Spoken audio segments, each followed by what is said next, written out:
નમસ્કાર મિત્રો, YouTube channel Vike okay blog આપનું સ્વાગત કરે છે. અને આજે આપણે આવી ગયા છીએ રમાનાથ ધામ ગોંડલ કે જ્યાં પાટોત્સવની ઉજવણી થઈ રહી છે, જે આજે આપણે જોઈશું.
સ્વર્ગ ભુવનથી ઉતરો ને માવડી,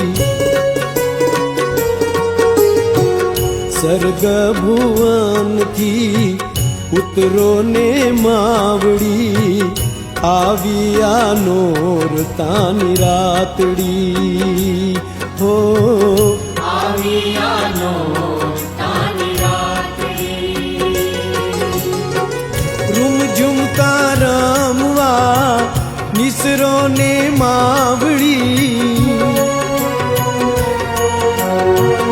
રૂમઝુમતા રમવા નિસરો ને માવડી, આવ્યા નોરતાની રાતડી. હો આવ્યા નોરતાની રાતડી.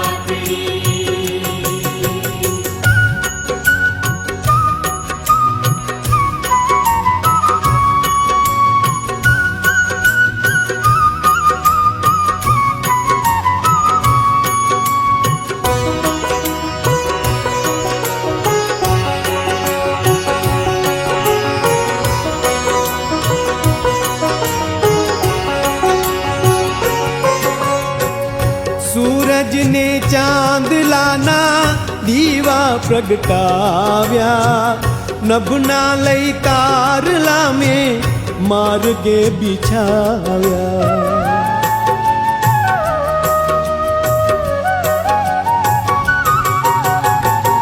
सूरज ने चांदलाना दीवा प्रगटाव्या, નભના લઈ તારલા મે. ભાઈનો જન્મ એટલે ખુદ જગદંબાનું પ્રાગટ્ય, ખુદ જગદંબાનું અવતરણ. પૂજ્ય ભાઈ, પેલા તો હું કહું તો કૃષ્ણાવતારમાં કહેલું, યદા યદા હિ ધર્મસ્ય ગ્લાનિર્ભવતિ ભારત અભ્યુત્થાનમ અધર્મસ્ય તદાત્માનં સૃજામ્યહમ પરિત્રાણાય સાધુનાં વિનાશાય ચ દુષ્કૃતામ ધર્મ સંસ્થાપનાર્થાય સંભવામિ યુગે યુગે.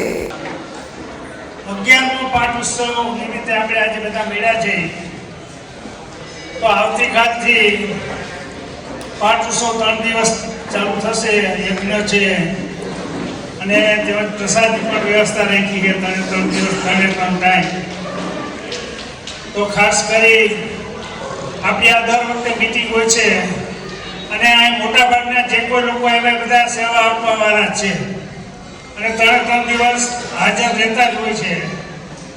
એટલે ખાસ કરીને આપણે આપણી જવાબદારી સમજીને આ માનું કામ છે એવો ભાવ રાખી અને 3 દિવસ આપણો ઉત્સવ ધામધૂમથી ઉજવાય અને બધા જે આવનાર લોકો છે એને સરસ સુવિધા મળે, કોઈને તકલીફ ન પડે, જમવામાં કોઈ અગવડતા ન થાય એવો એક સારો ભાવ રાખી બધાએ મહેનત કરવાની છે. તો 3 દિવસ ખાસ કરી આપણે જ્યાં રહેતા હોય ત્યાં વિસ્તારમાં આજુબાજુમાં આપણે બધાને કહો કે ભાઈ તમારે પ્રસાદ લેવા આવવાનું છે. ઘણી વખત તો છેલ્લે દિવસે જ આવે, અમારા આવ નજીકના હોય એ છેલ્લે દિવસે આવે. એટલે બધાને મારી વિનંતી છે કે 3 દિવસ પ્રસાદ લેવાનો છે અને બધાએ ખાસ આવવાનું છે અને આપણે બીજાને પણ કહેવાનું છે.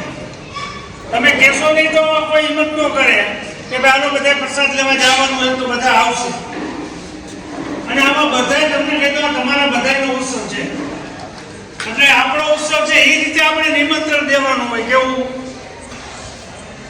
આમાં કોઈ માનવ ઉત્સવમાં બધાએ આપણે નિમિત્ત હોય એટલે આપણે બધા આપણા ઉત્સવમાં નિમંત્રણ દેતા હોય એ રીતે ભાગ દઈ અને વધારે લોકો પ્રસાદ દે એ પુણ્યનું કામ છે. જો આપણે દર વર્ષે માણસો વધતા જાય, આપણે જ્યારથી ચાલુ કર્યું ત્યારથી દિવસે માણસો વધતા જાય છે અને વધારે આપણે પ્રસાદનો આપણે આગ્રહ હોય બધા પ્રસાદ જે દર્શન માના કરે તો બધાનું કલ્યાણ થવાનું છે. અત્યારે તમને કીધું આપણને લાગે છે પણ જેમ દિવસો જાય ને પછી આપણે લાઈનમાં ઉભું રહેવું પડશે. અત્યારે આપણને હેલેથી દર્શન થાય છે એ 5 વર્ષ જાય પછી આપણે લાઈનમાં ઉભું રહેવું પડશે. એટલે અત્યારે જે લાભ મળે એ બધા લઈ લ્યો. પરિવારના સગા સંબંધી બધાને આપણું ઘરનું છે એને નિમંત્રણ આપો, બધાએ આવવાનું છે, બધાએ હાજરી દેવાની છે. યજ્ઞ છે એમના પણ દર્શન થાય એટલે ખાસ કરી વિશેષ કાંઈ નથી કહેતો પણ વધારે આપણે લોકો લાભ લઈએ એવા બધાએ પ્રયત્ન કરવાના છે. અને હવે આપણે હું ઇન્દિરાબેનને વિનંતી કરું કે એ આજે 2 શબ્દ. માનનીય શ્રી રમેશભાઈ, વડીલ વર્ગ તથા બધા ભાઈઓ, બધા સહકારથી આજે અહીંયા ભેગા થયા છે. મારે જાહેર કરવાની જરૂરિયાત નથી, બધાને ખબર છે 11મો પાટોત્સવ છે. પાટોત્સવ માનું સાનિધ્ય, જગદંબા, ખુદ જગદંબા મેનિફેસ્ટેશન થયું. અવતરણ કરતા મોટી વાત છે.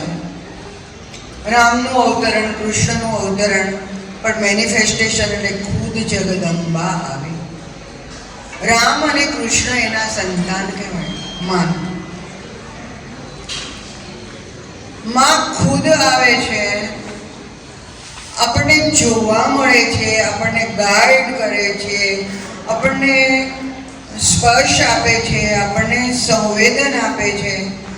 જે પણ થઈ શકે બધું આપણે હ્યુમન બેઇંગ તરીકે જે પણ કરીએ એ બધું માં આપણે સાથે કરીએ. વર્ષો સુધીની તપશ્ચર્યા પછી પણ ઋષિ મુનિઓને ના મળે એ આપણને એમની કૃપાથી મળે.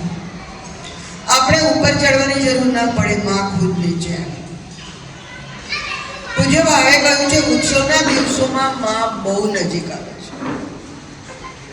ઉત્સવના દિવસોમાં એકદમ માં નજીક આવે છે.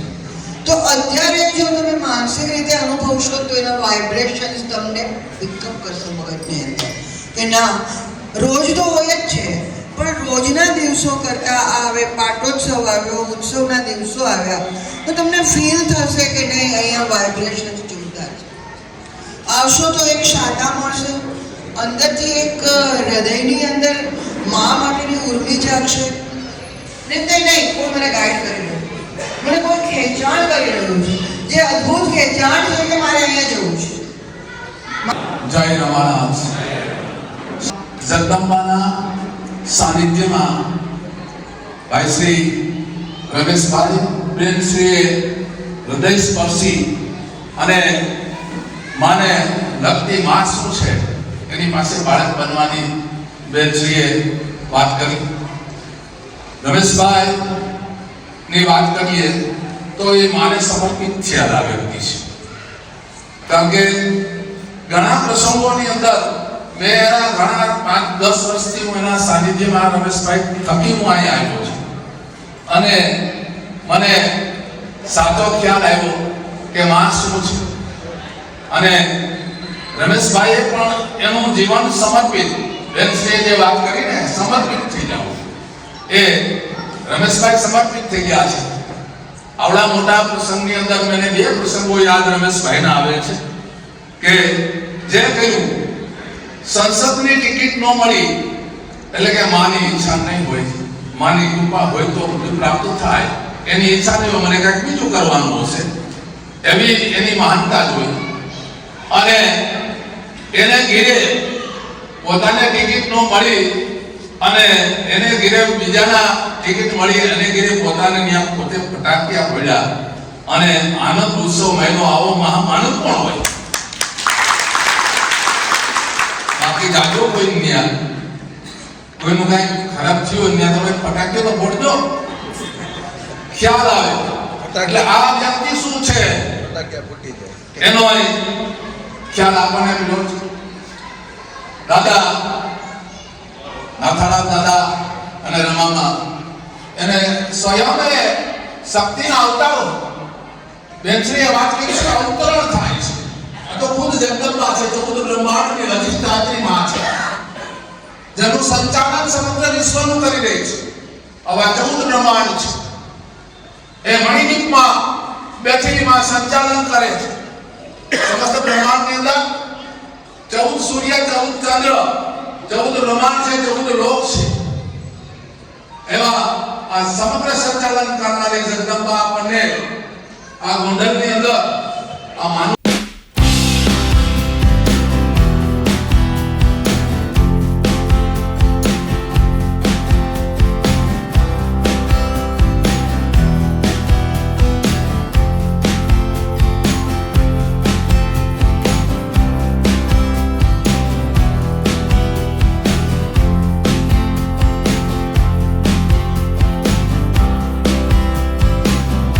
અહીંયા ગોંડલના માજી સાંસદ શ્રી રમેશભાઈ ધડુકના સુપુત્ર પણ સેવા બજાવી રહ્યા છે, સાવનભાઈ ધડુક. તેઓ પણ એક પીરસવાની સેવા બજાવી રહ્યા છે, જેમની પાસેથી આપણે જાણીએ. રમાનાથ ધામ ખાતે 3 દિવસનો પાટોત્સવ છે, હવન છે અને 3 ટાઈમ જમવાનું રાખ્યું છે આપણે બધા ભક્તો માટે. જેટલા લોકો વધારે લાભ લઈ શકે એટલી મારી વિનંતી છે કે અહીંયા આવો, દર્શન કરો માતાજીના અને સાથે સાથે પ્રસાદનો લાભ પણ લ્યો.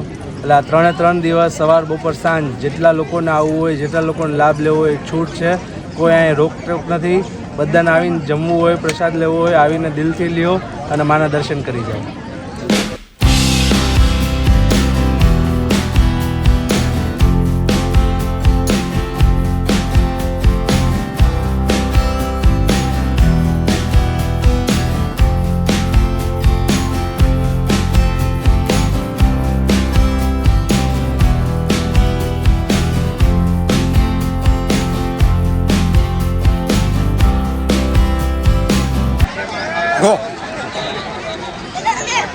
અત્રે હું આ એક જગ્યાએ એવી ઉપસ્થિત છું કે જેનું નામ છે રમાનાથ ધામ ગોંડલ. અહીંયા એક જમવાની એટલી બધી સરસ મજાની વ્યવસ્થા છે. હું જમવા આવ્યો છું, અહીંયા પ્રસાદી લેવા માટે આવ્યો. એક એક્સિડન્ટલી હું આવ્યો અહીંયા, પણ મેં જોયું તો મને એમ થયું કે વાહ વાહ, આટલું સરસ અદ્ભુત એમ કે મેનેજમેન્ટ, સરસ મજાનું મેનેજમેન્ટ, આટલી સરસ અદ્ભુત વ્યવસ્થા જે રમેશભાઈ ધડુક દ્વારા કરવામાં આવી છે. અને રિયલી લોકો અહીંયા કોઈ વીઆઈપી નથી અને કોઈ લોઅર કક્ષાનું નથી, બધા સેમ છે. બધા સાથે બેસી અને ભોજન લઈ શકે, બધા પ્રસાદી લઈ શકે એવી સરસ મજાની વ્યવસ્થા છે. રમાનાથ ધામ ગોંડલ, વીકે ન્યૂઝ. ત્યારબાદ માતાજીના દર્શન મેં કર્યા અને માતાજીના દર્શન કરીને એમ થયું કે એક આહલાદક અનુભૂતિ મને થઈ કે આવી જગ્યા કોઈ ક્યાંય છે જ નહીં એમ. એટલી સરસ મજાની જગ્યા છે અને એટલી શાંતિ, એટલી મેન્ટલી હું પોતે એટલો રિલેક્સ થઈ ગયો આવીને. શું પાઠ ઉત્સવ નિમિત્તે કાલ સાંજે અમારે મિટિંગ હતી, એમાં 600 માણસે પુડલાનો પ્રસાદ લીધો. આજે સવારે 11:30થી જમવાનું શાંતિપૂર્વક બહુ માણસો બોડી સંખ્યામાં આવે અને હજી બીજાને લેતા આવે એવી ઇન્દિરાબેન ભટ્ટની અને રમેશભાઈ ધડુકે બેયને ખાસ યાદીમાં કીધું છે. તો પધારવા વિનંતી અને માતાજીના સરસ દર્શનનો લાવો લ્યો.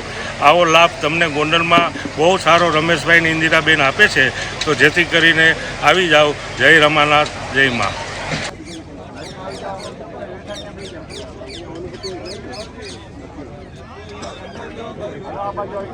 જય અંબે. હું રામાનંદ સાધુ સમાજના પ્રમુખ બિપિનભાઈ નિમાવત અપીલ કરું છું કે આજના રામાનંદ ધામે માના 11મા પાટોત્સવ નિમિત્તે આજે 3 દિવસના 11થી 12 તારીખ સુધી મહાપ્રસાદનું ભવ્ય આયોજન દિવ્ય કરેલું છે અને બહોળી સંખ્યામાં મહાપ્રસાદનો બહેનોનો ભાઈઓ લાભ લે છે. મેં પણ મારા પરિવાર સાથે લીધો. તમે પણ આવો અને 3 દિવસ અચૂક અહીંયા માના આશીર્વાદ મેળવો અને મહાપ્રસાદમાં આવો એ મારી ખાસ નમ્ર અપીલ છે. ગોંડલના લોકલાડીલા શ્રી રમેશભાઈ ધડુકના સુપુત્ર શ્રી નમીશભાઈ ધડુક પણ આ રસોડાની સેવામાં લાગી ગયા છે. તેમની પાસેથી પણ આપણે જરા જાણીએ. આજે અંદાજિત 2000 લોકોનો પ્રસાદ આપણે બનાવ્યો હતો અને માતાજીની દયાથી 2200થી 2500 લોકો પ્રસાદ લેશે. આ ઉપરાંત સાંજે 3000થી 4500 લોકોનો પ્રસાદ છે અને વધારેમાં વધારે ભાવિક ભક્તો આવી માતાજીના દર્શન કરે અને અહીંયા પ્રસાદ લે એવી જ બધાને પ્રાર્થના. અહીંના પાટોત્સવમાં 3 દિવસ ખૂબ જ આનંદ થાય છે અને 3 દિવસ અમે પ્રસાદી લેવા માટે આવીએ છીએ. ક્યાંથી આવો છો? અહીં ગોંડલ સહજાનંદ નગર. સહજાનંદ નગર.